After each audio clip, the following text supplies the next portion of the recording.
Paano ba i-log out yung FB account na nakalagin sa ibang cellphone? So, tanong yan ni Lods dito sa isang tutorial natin. So, ganito lang po Lods ang gawin mo para po ma-log out yung FB account na nakalagin po sa ibang device kahit po malayo po.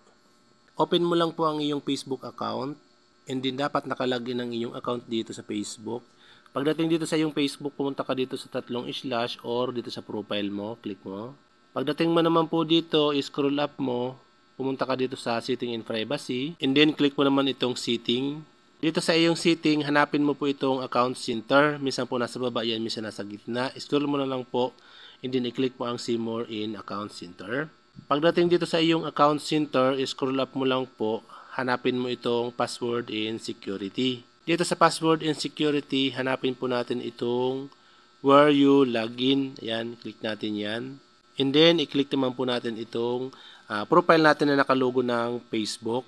And then, mapupunta tayo dito sa account login activity. So, lahat po na makikita natin dito mga lodis, mga devices po ito, location, kung saan po natin inilagin yung ating mga FB account. So, kung mayroon po ditong device mga loads na hindi nyo po kilala or kung gusto nyo pong i-log out yung Facebook account nyo sa device na yun, makikita nyo po yan dyan kung nakalagin, katulad po nyan. Ayan, kung mapapansin nyo po, itong account na to ay 3 device po ang pinaglaginan.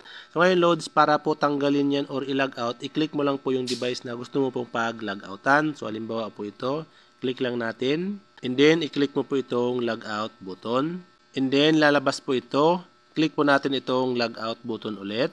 I-refresh lang po natin.